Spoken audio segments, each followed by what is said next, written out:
নমস্কার। কেমন যাবে শেয়ার বাজারের একটা নতুন এপিসোড নিয়ে আপনাদের কাছে হাজির হলাম। এমন একটা সময় আসা যে সময়টা প্রতিটা সপ্তাহে ব্যর্থতা, আরও ব্যর্থতা, আরও ব্যর্থতা। ব্যর্থতা সভ্যতার, মানুষকে বাঁচানোর ক্ষেত্রে আমরা সত্যি ব্যর্থ হয়ে পড়ছি। টেলিভিশনে চোখ রাখা যাচ্ছে না, খবরের কাগজের পাতা উল্টোতে ইচ্ছা করে না, শুধু মৃত্যুর খবর, শুধু অসহায়তার খবর। কাহা তো কার ভাল লাগে। তো আজকে যে এপিসোডটা, সেই এপিসোডটা আসলে প্রাথমিকভাবে প্রথমেই বলে নিই যে বিষয়টা হচ্ছে যে আমার কাজ হচ্ছে আপনাদেরকে শেয়ার বাজার সম্পর্কে খবরাখবরগুলো দেওয়া, কিছুটা অ্যানালিসিস করে আপনাদের কাছে নিয়ে আসা এবং আপনাদেরকে কিছুটা ওয়ার্নিং দেওয়া, কিছুটা ভালো কথা বলা। তো গত বছর ঠিক এই সময় যখন থেকে কোভিড এলো আর কি, তারপর থেকে মোটামুটি জুন থেকে ডিসেম্বর মাস অবধি আমরা একটু লড়াইয়ে ফিরে এসেছিলাম। সব কিছু ভালো হচ্ছিল, নর্মালসির দিকে যাচ্ছিল, আমরাও মোটামুটি জীবন জীবিকার পথে আবার ঘুরে দাঁড়ানোর চেষ্টা করেছিলাম। বিভিন্ন ধরনের যে সমস্ত ইন্ডিকেটরগুলো আছে সেগুলো সবই আমাদেরকে পজিটিভ একটা ভাবনা দিচ্ছিল। আমরা আনন্দিত ছিলাম, শেয়ার বাজারও সেই সঙ্গে সমস্ত বিষয় নিয়ে অসাধারণ একটা মুভমেন্ট করে এবং আপনারা প্রত্যেকেই জানেন যে সেখান থেকে একেবারে নতুন করে সমস্ত হাই, নতুন করে আবার নতুন বিষয়গুলোকে নিয়ে ডিফাইনিং করা, এই সমস্ত বিষয়গুলো হয়েছে।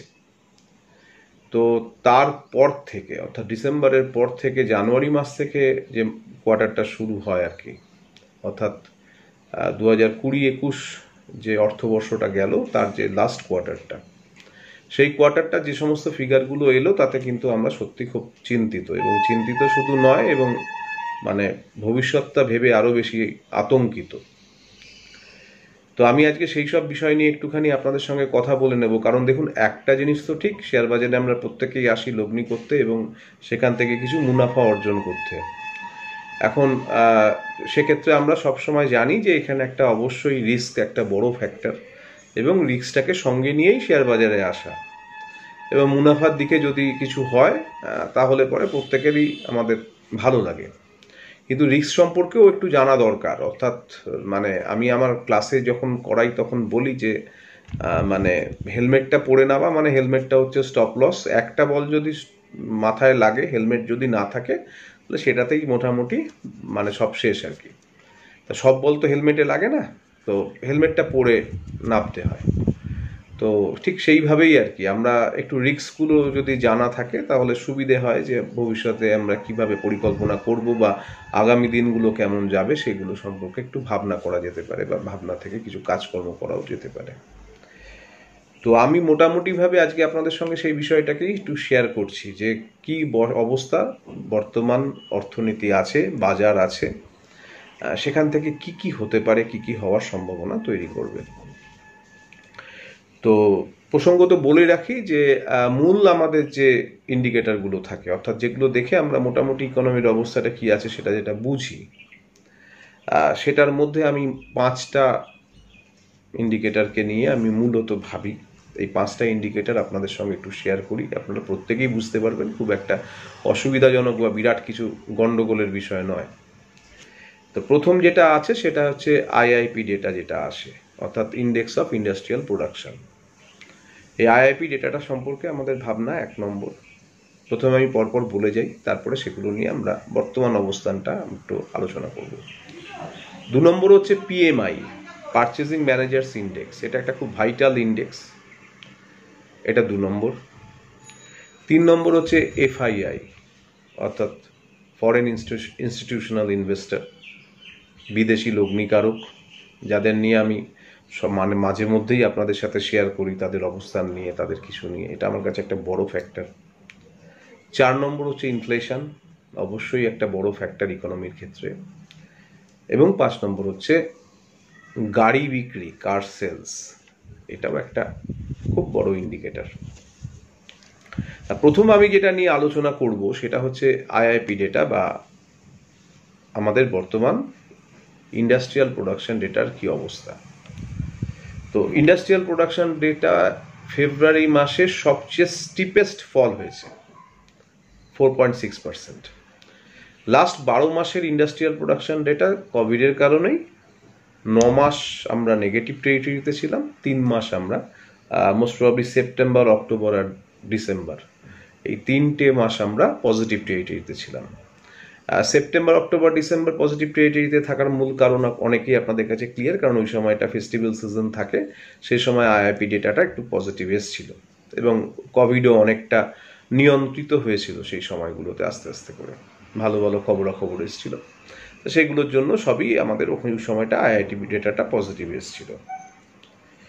তো কোর ইন্ডাস্ট্রিয়াল, কোর সেক্টরের যে আউটপুটটা আসছে, সেই আউটপুটটা -4.6%। আগস্ট মাসে সর্বশেষ আমরা সবচেয়ে বেশি করেছিলাম -6.9%। অর্থাৎ এটা আমাদের কাছে আরেকটা ফ্যাক্টর, অর্থাৎ ক্রমশ খারাপ হতে যাওয়া অবস্থা।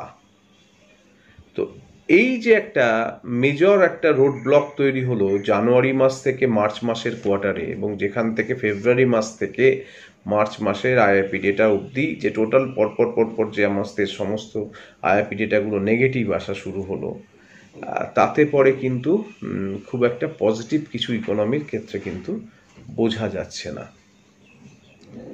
2 নম্বর হচ্ছে যেটা আমি বললাম যে পারচেজিং ম্যানেজার্স ইন্ডেক্স। এই ইন্ডেক্সটা আসলে বেসিক্যালি হচ্ছে একটা মানে সাপ্লাই চেনটা ঠিক আছে নাকি, অর্থাৎ এই যে ম্যানুফ্যাকচারিং প্রসেসে যে সাপ্লাই চেনটা লাগে, তো এই সাপ্লাই চেনটা ঠিক আছে নাকি সেটা বোঝার একটা ইন্ডেক্স। সেই ইন্ডেক্সটা মোটামুটিভাবে 7 মাসের মধ্যে সবচেয়ে লোয়েস্ট কিন্তু দেখিয়েছে মার্চ মাসে। তো এটা একটা ভয়ঙ্কর বাজে পরিস্থিতি।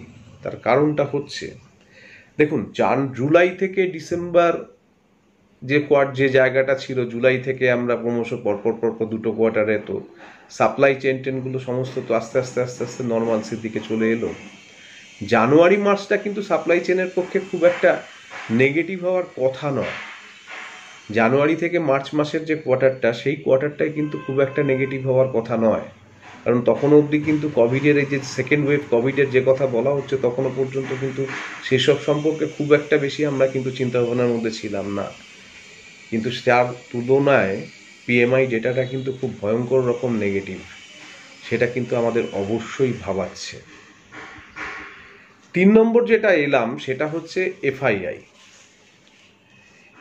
এফআইআই দিয়ে একটা ডেটা দিলে আপনাদের কাছে ক্লিয়ার হয়ে যাবে। আমি সাপ্তাহিকভাবে যদি ধরি, আমি আমার যারা ভিডিও ক্লায়েন্ট আছেন তাদেরকে আমি বোধহয় এফআইআই নিয়ে প্রতিদিনই একবার করে ওয়ার্ন করছি, তা আপনাদের কাছে একটুখানি শেয়ার করি পুরো পরিস্থিতিটা বোঝানোর জন্য। লাস্ট যদি সাপ্তাহিক হিসেবে আসি, 15ই মার্চ থেকে 19শে মার্চ যে লাস্ট সপ্তাহটাও মানে সেই সপ্তাহটাও গেছে, সেখানে 5,894 কোটি টাকার বাইং হয়েছিল। তারপর থেকে শুরু করে, অর্থাৎ সেই 22শে মার্চের থেকে শুরু করে আজ অবধি, অর্থাৎ 7ই মে অবধি, যে লাস্ট আমাদের গতকাল অবধি যা আমাদের সাপ্তাহিক প্রতিটা সপ্তাহ মানে 1, 2, 3, 4, 5, 6, 7 সপ্তাহ ধরে টোটাল সেলিং হয়েছে 24,983 কোটি টাকা, এবং গত সপ্তাহে সেলিং হয়েছে 5,093 কোটি টাকা, নেট সেল কথা বলছি। তার মানে এফআইআইরা মানে সম্মিলিতভাবে বাজার থেকে স্মার্ট মানি কিন্তু বেরিয়ে যাচ্ছে, স্মার্ট মানি কিন্তু ঠিকভাবে ঢুকছে না, অর্থাৎ এখানে কোনো পজিটিভ ইনফ্লো নেই, আউটফ্লো হচ্ছে। এটা হওয়া সত্ত্বেও বাজার কিন্তু সেভাবে পড়েনি, খেয়াল রাখতে হবে। বাজার যে জায়গায় দাঁড়িয়ে আছে সেই জায়গায় কিন্তু এই পুরো চিত্রটা বলছে না, অন্তত এই সময় জুড়ে এত বড় 24,983 কোটি টাকার বেরিয়ে যাওয়া, এটা কিন্তু সেই চিত্রটা কিন্তু বাজারে বলছে না। তাহলে এই বাবলটা কিন্তু খুব চিন্তার জায়গা। এটা গেল হচ্ছে এফআইআই।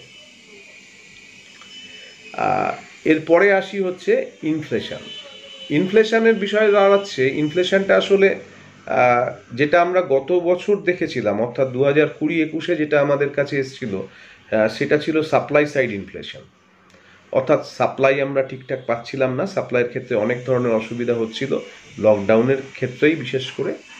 তো সেই সাপ্লাই সাইডের জন্যই কিন্তু একটা ইনফ্লেশন তৈরি হয়েছিল, এবং সেই ইনফ্লেশনটা মোটামুটিভাবে অ্যারেস্ট করা গেছিল খানিকটা, যে ইনফ্লেশনটাকে অনেকটা থামিয়ে দেওয়া, ইকোনমিক অ্যাক্টিভিটিগুলো সঠিকভাবে আবার চলা শুরু করলো, এবং তখন যথারীতি ইনফ্লেশনটা অনেকটা মানে অ্যারেস্ট করা গেছিল, যে ইনফ্লেশনটাকে আটকানো গেছিল।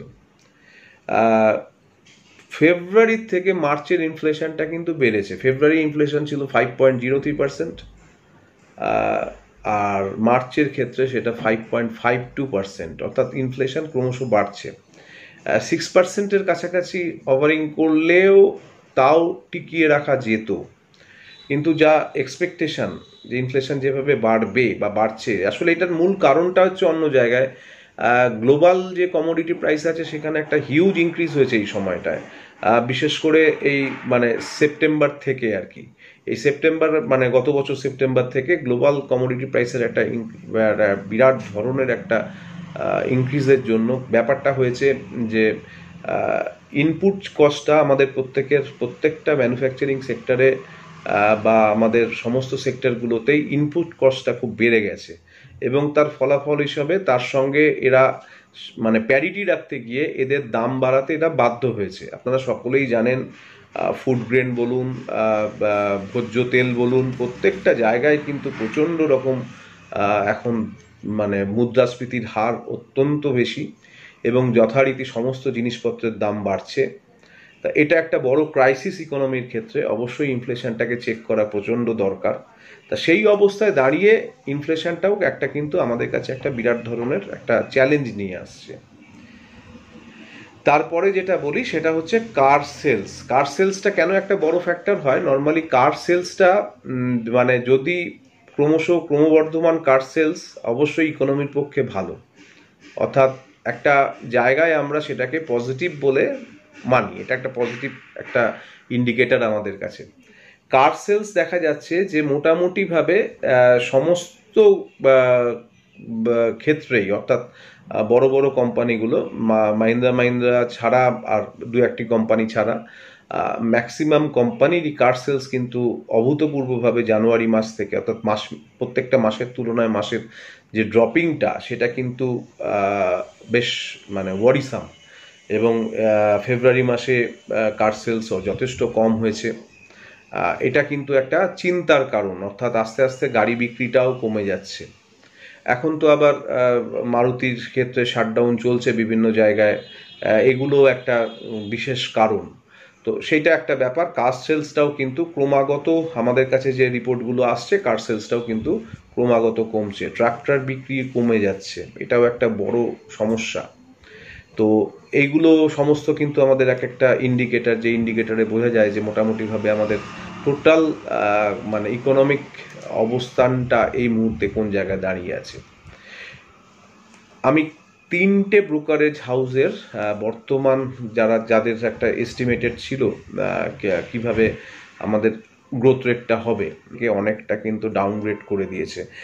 নোমুরা 13.5% থেকে 12.6%-এ নিয়ে এসছে, জেপি মর্গান 13% থেকে 11%-এ নিয়ে এসছে, ইউবিএস নিয়ে এসছে 11.5 থেকে 10%।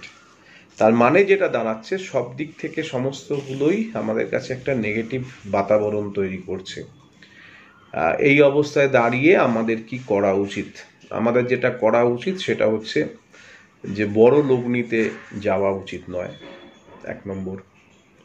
2 নম্বর হচ্ছে যারা এসআইপি করছেন তারা এসআইপি চালাবেন, সেটা মিউচুয়াল ফান্ডে হতে পারে, সেটা স্টকের ক্ষেত্রে হতে পারে। ভবিষ্যতে যদি কম দামে ভালো স্টক পাওয়া যায়, প্রচুর ভালো স্টক ইতিমধ্যেই আপনারা চিনে ফেলেছেন, আপনাদের কাছে খবর আছে, সেই সমস্ত স্টকগুলো নিচের দিকে পেলে অবশ্যই আমরা নেব। যে মুহূর্তে এই সিচুয়েশনটাও কিন্তু দীর্ঘস্থায়ী হবে বলে আমার মনে হয় না। আমার যদি ব্যক্তিগত মত মনে করেন যে এই সমস্ত সিচুয়েশনগুলো কিন্তু খুব তাড়াতাড়ি আমরা কাটিয়ে উঠব। সিলভার লাইনিং আছে, এবং মানে মোটামুটিভাবে যেটা আমার এক্সপেকটেশন সেটা হচ্ছে যে গত বছরের মতো ভয়ঙ্কর রকম ইকোনমিক ক্র্যাশ কিন্তু করবে না, কারণ অলরেডি বিভিন্ন জায়গায় কি পসিবল স্টেপ নেওয়া যায় সেগুলো নিয়ে কিন্তু অলরেডি আমাদের পরীক্ষা নিরীক্ষাগুলো কমপ্লিট হয়েছে। এবং সেগুলো ক্ষেত্রে যেমন ধরুন লকডাউনের ক্ষেত্রে আমরা অনেক বেশি, আগে যেমন দুমদাম লকডাউন ডাকা হচ্ছিল, এখন কিন্তু লকডাউনটা যতই কঠিন পরিস্থিতি আসছে রাখুক না কেন, পার্শিয়াল লকডাউন বা লোকালাইজ লকডাউনের দিকে যাচ্ছি। আমরা কিন্তু সারা ভারতবর্ষ জুড়ে লকডাউন এই মুহূর্তে হয়তো করছি না, ভবিষ্যতে হয়তো করলেও সেটা অনেক মানে একদম পরিষ্কার অবজেক্টিভিটি তার মধ্যে থাকবে। তো সেই সমস্ত বিষয়গুলো থাকবে, মানে এরকম দুমদারাক্কা একটা বিরাট কিছু ঘটনা কিন্তু ঘটতে যাচ্ছে না। ইকোনমি রিভাইভালটাও কিন্তু এবার আমাদের পক্ষে খুব একটা বড় ফ্যাক্টর। গত বছর মাইগ্রেশন লেবার নিয়ে প্রচণ্ড প্রবলেম হয়েছিল, এবারে অতটা প্রবলেম হবে না বলে আশা আছে, কারণ বিভিন্ন কোম্পানি তাদের ওয়ার্ক ফ্রম হোম বলুন যাই বলুন সমস্ত কিছু কিন্তু রেডি করে ফেলেছে এবং সেই অনুযায়ী তারা কাজকর্ম করছে।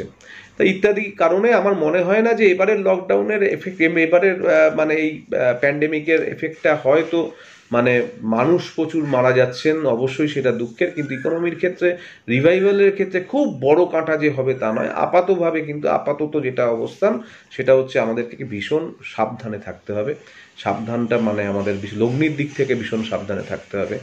অল্প করে লগ্নি করা, রেখে দেওয়া, দুমদারাক্কা প্রচুর এক্সপোজার নিয়ে প্রচুর কিছু করে বসলাম, তারপরে মার্কেটে একটা বড় ক্র্যাশ হলো, সেই ক্র্যাশে সম্পূর্ণ টাকাটা চলে গেল, এইসব জায়গায় একদম নয়।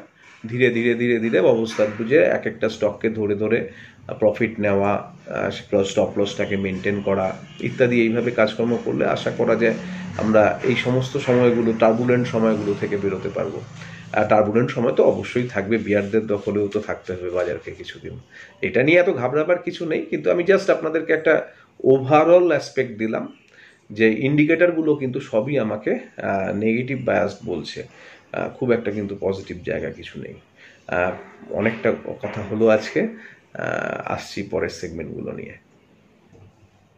ইউটিউবের ভিডিওর সাথে ইউটিউবের ভিডিওটা যখন যেরকমভাবে পপুলার হয়েছে আর কি, ঠিক সেরকমভাবেই আপনাদের কাছে আপনাদের রিকোয়েস্ট ছিল যে একটা যদি সপ্তাহ চলাকালীন যদি কিছু মানে প্রেডিকশান কিছু দেওয়া যায় বা কিছু যদি বলা যায় তাহলে সুবিধে হয় কাজকর্ম করার ক্ষেত্রে। তো সেটা দেখে অনেক দিন ধরেই হলো একটা সার্ভিস চালু হয়েছে। তা সেই সার্ভিসটার কথা আরেকবার নতুন করে বলি। সেটা হচ্ছে যে মানে প্রাথমিকভাবে যেটা শুরু হয়েছিল সেটা হচ্ছে সোমবার দিন সন্ধ্যেবেলা আর বুধবার দিন সন্ধ্যেবেলা মোটামুটি 8টা, 8:30, 9টার মধ্যে ভিডিওটা তৈরি করা হতো এবং সেটা আপনাদের কাছে পৌঁছাতো। তা সেটা এখন একটু পরিবর্তিত হয়ে মঙ্গলবার দিন সকালবেলা আর বৃহস্পতিবার দিন সকালবেলা সকাল 8টার মধ্যে ভিডিওটা আপনাদের কাছে হোয়াটসঅ্যাপ মারফত পৌঁছে যায় একটা নামমাত্র পারিশ্রমিকের বিনিময়ে। তো যারা এই ভিডিওটার মধ্যে অংশগ্রহণ করতে ইচ্ছুক, অনেকেই করেছেন, যারা নতুনভাবে এই ভিডিওটাতে অংশগ্রহণ করতে ইচ্ছুক তারা আমার যে হোয়াটসঅ্যাপ নাম্বার আপনারা জানেন সেই হোয়াটসঅ্যাপ নাম্বারে আপনারা রিকোয়েস্টটা পাঠাবেন, একটা স্ক্রিনশট তুলে যে আপনি আমাদের মানে ভিডিও চ্যানেলটার ইউটিউবের চ্যানেলটা সাবস্ক্রাইব করেছেন, তা সেটার একটা মানে জাস্ট স্ক্রিনশট তুলে আপনারা পাঠালেই আমরা সেই ভিডিওটার বিষয়ে আপনাদেরকে জানাবো। আপনারা সেইভাবেই যদি ইচ্ছুক হন তাহলে অবশ্যই ভিডিওটাতে আপনারা এই প্রাইভেট ভিডিওটার বিষয়ে আপনারা আগ্রহ প্রকাশ করতে পারেন বা দেখতে পারেন।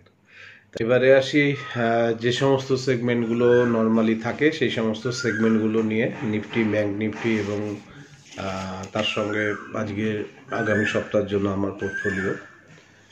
বিষয়টা হলো আপনাদের তো অলরেডি আমি বললামই যে ফান্ডামেন্টালি কী কী সমস্যা বাজারের এই মুহূর্তে আছে। তা ফান্ডামেন্টাল আর টেকনিক্যাল নিয়েই আমাদের পড়াশোনা এবং জুন মাসের ব্যাচটায় অলরেডি আমরা মানে আমাদের ওখানে রেজিস্ট্রেশন চলছে। যারা এখনও রেজিস্ট্রেশন করেননি ইমিডিয়েটলি করুন, মোটামুটি মানে 60% মতো ফিল আপ হয়েই গেছে। তো আর সামনের সপ্তাহ থেকে তো ফিউচার অপশনে ক্লাস শুরু হচ্ছে। ইতিমধ্যে যারা রেজিস্ট্রেশন করেছেন তাদের সাথে তো দেখাই হচ্ছে ফিউচার অপশনের ক্লাসে 10টা মানে রোববারের ক্লাস থাকবে। তো যাই হোক, সেখানে তো সবাই মোটামুটি আমার যারা প্রাক্তন ছাত্রী আছেন তারাই জয়েন করেছেন। এবারে আসি নিফটি নিয়ে। নিফটি 14,823-এ বন্ধ করেছে। একটা সোজা সাপটা গল্প, 14,800-র ওপরে যদি নিফটি স্টে করতে পারে, তাহলে পরে নিফটি ওপর দিকে যাবে। 14,800 তলায় যদি নিফটি চলা শুরু করে, তাহলে নিফটির কিন্তু ওপর দিকের লেভেলগুলো দেখতে পাওয়ার সম্ভাবনাটা কম। অর্থাৎ আমি 14,800টাকে বেস করতে বলছি। নিফটির যা চার্ট, নিফটি চার্ট এখনো পর্যন্ত পজিটিভ কিছু হয়নি, নেগেটিভ জায়গাতেই আছে। 14,800 উপরে স্টে করুক, নতুন দিকে হাই করুক, তারপরে আমরা চিন্তা করব। 14,800 উপরে আরও কয়েকটা ক্লোজিং আমাদের দরকার আছে, তারপরে আমরা নিফটির পজিটিভ দিকটা নিয়ে ভাবব। আপাতত 14,800 তলায় চললে কি হবে সেই জায়গাটাতে আমরা আসবো আর কি। যাই হোক, প্রাথমিকভাবে হচ্ছে 14,823-এ বন্ধ। 14,000 রেজিস্ট্যান্সগুলো বলছি, 14,976, 15,031 এবং 15,321। সাপোর্টগুলো 14,573, 14,459 এবং 14,353।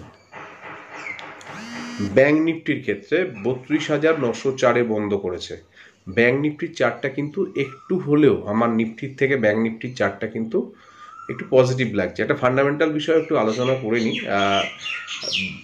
বাঁচতে গেলে এখন সরকারকে কিছু স্টেপ নিতে হবে। কি কি স্টেপ? সাধারণভাবে আমি জাস্ট এই আগের যে ভাবনাটা দিয়েছিলাম আর কি, আপনাদের সাথে শেয়ার করেছিলাম যে এই সমস্যাগুলো সামনে আছে, তো এখন সরকারকে তো এই জায়গা থেকে একটা সিলভার লাইনিং কিছু দেখতে হবে, কিছু একটা নতুন কিছু করতে হবে, ভাবতে হবে। তা মূলত যেটা ছিল সেটা হচ্ছে একটা আপনাদের মনে আছে নিশ্চয়ই, মরাটোরিয়াম ছিল যে লোনগুলোর ক্ষেত্রে, কিছু ইমার্জেন্সি ক্রেডিট দেওয়া ছিল, কিছু ফুড গ্রেন আমরা দিয়েছিলাম, প্রত্যেকটা ফ্রিতে ফুড গ্রেন ছিল সারা ভারতবর্ষব্যাপী মানুষকে, বিনা পয়সায় দীর্ঘদিন ধরে ফুড গ্রেন সাপ্লাই করা গেছিল। তা কিছু এই ধরনের কিছু পদক্ষেপ নিতে হবে বা নেওয়া হয় নর্মালি। তো সেই ক্ষেত্রে দাঁড়িয়ে একটা এখন অপশান, একটা ভালো বড় অপশান তৈরি হবে, সেটা হচ্ছে ব্যাংকগুলোকে প্রাইভেটাইজেশন করে বেশ কিছু টাকা পয়সা এবার সেখান থেকে আনা এবং সেই টাকাগুলোকে ঘুরিয়ে মানুষের জনহিতে ব্যবহার করবার বা এখান থেকে ইকোনমিটাকে একটু বুস্ট আপ করবার কোনো একটা জায়গা হয়তো সরকার করতে চাইবে। তা সেই কারণেই ব্যাংক নিফটি, বিশেষ করে যে সমস্ত ব্যাংকগুলো পিএসইউ সেক্টরে যে সমস্ত ব্যাংকগুলো আছে, আমি অলরেডি বেশ কিছু ব্যাংকের নাম আমি আপনাদেরকে আগেও জানিয়েছি। বেশ কিছু ভালো ভালো ব্যাংক, যে সমস্ত ব্যাংকগুলোর সম্ভাবনা তৈরি হয়েছে, ইভেন যারা ক্লাস করছেন তাদের সাথেও এই নিয়ে প্রচুর আলোচনা হচ্ছে। তো সেই সমস্ত ব্যাংকগুলোর ক্ষেত্রে একটা পজিটিভ মুভমেন্ট আমি এক্সপেক্ট করছি। তা ব্যাংক নিফটির বাড়া মানে মোটামুটিভাবে যেহেতু তাদের একটা পার্টিসিপেশন থাকবে, সেভাবে ব্যাংক নিফটিটা বাড়বে। তো ব্যাংক নিফটি ওই জন্য 32,904-এ বন্ধ করেছে। 33,370, 33,960, 34,650 হচ্ছে এগুলো রেজিস্ট্যান্স। সাপোর্ট পাবে 32,585, 31,603 এবং 30,915।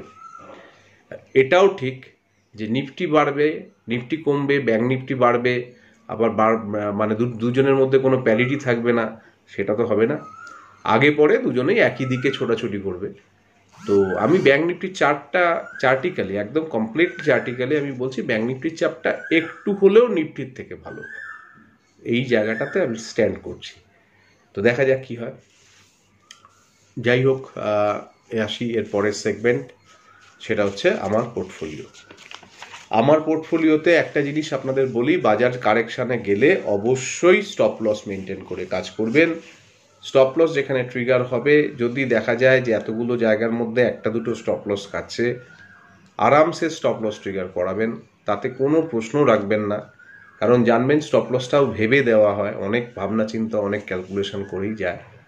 তো সেই কারণে স্টপ লসটা স্টপ লস, মানে ওটার তলায় যদি ক্লোজিং হয় অবশ্যই সেখান থেকে বেরিয়ে যাওয়ার দরকার। তো সেক্ষেত্রে মানে গত সপ্তাহে যেটা দিয়েছিলাম, বিপিসিএল তো অসাধারণ মুভমেন্ট করেছে, প্রফিট আপনারা প্রত্যেকেই পেয়েছেন আশা করি। বিপিসিএল এর অসাধারণ মুভমেন্ট হয়েছে এবং জাস্ট ডায়ালটা স্টপ লস ট্রিগার করেছে। তো সেই জায়গাটা থেকে দাঁড়িয়ে আমি স্টপ লস ট্রিগার করানোর পক্ষপাতী। এবারে হলো এই সপ্তাহে আমি দুটো স্টক দিচ্ছি, প্রথমেই বলি স্টকগুলোর ক্ষেত্রে কিন্তু অবশ্যই ভীষণ অল্প পরিমাণে ট্রেড নেবেন। মার্কেট বড় কারেকশানে গেলে কোনো স্টকই সাধারণত চুপচাপ বসে থাকবে না, সবাই নিচের দিকেই যাবে। আর আপনাদেরকে তো বাই কল ছাড়া দেওয়ার কোনো উপায় নেই। আপনাদেরকে তো আমি সপ্তাহের প্রথমেই আমি যা ভাবনা চিন্তা আমার দিই বা আমার পোর্টফোলিওতে আমি যা নিই সবই তো বাইয়ে করি। তো সেই জায়গায় স্টপ লসটাকে ধরে একেবারে স্টপ লসের গা থেকে মুভমেন্ট করা, এগুলো কিন্তু সব স্ট্র্যাটেজিক্যালি আমাদেরকে করতে হয়। তো যাই হোক, দুটো স্টকের ভাবনা আমি আমার পোর্টফোলিওতে নিচ্ছি। একটা হচ্ছে আপনাদের আমার সকলের খুব পরিচিত stock state bank of India, 358 টাকা দাম, 326 টাকা স্টপ লস, আমার 366 টাকা এবং 375 টাকা আমার টার্গেট থাকবে। অ্যালকেম 2907 টাকা দাম, 2805 টাকা স্টপ লসে আমি নেব, 2960 টাকা এবং 2999 টাকা হচ্ছে আমার টার্গেট। একটা কোয়ারি নিচ্ছি, অনেকগুলো কোয়ারি আছে, আমি একটা জাস্ট কোয়ারি নিচ্ছি। অনেক দিন ধরে ভদ্রলোক বলছেন, তাই আজকে না নিলে একেবারে মানে সত্যি খুব বাজে ব্যাপার হবে। আসলে মানে এত চাপগুলো অনেকগুলো জিনিস একসঙ্গে নিয়ে আসার ফলে আর হয় কি কোয়ারিজগুলো সঠিকভাবে মানে নিয়ে আসা হচ্ছে না আপনাদের সকলের কাছে। তো যাই হোক, দুটোই টাটার। একটা টাটা কেম 679 টাকা এখন দাম, এখন 700 টাকার একটা ভালো সাপোর্টটাকে ভেঙে টাটা কেম ট্রেড করছে। তো নিচের দিকে 665 টাকা অবধি ও টাটা কেম নামবে বা নামতেই পারে। যদি ওপরের দিকে ওঠে অবশ্যই 700 টাকাকে ক্রস করে দাঁড়াতে হবে, তারপরে টাটা কেম আবার দৌড়াদৌড়ি শুরু করবে। যতক্ষণ পর্যন্ত 700 টাকার উপরে ক্লোজিং না হয় ততক্ষণ পর্যন্ত টাটা কেমের সেরকম কিছু আপ মুভমেন্ট পাওয়া যাবে না। তো 700 টাকার তলায় চলছে, সেই অনুযায়ী বুঝে নিয়ে ট্রেডটা নেবেন, এই হলো ব্যাপার। বা ট্রেডে যদি থেকে থাকেন তাহলে অবশ্যই 700 টাকার লেভেলে একটা প্রফিট বুকিং তো দরকার আছে।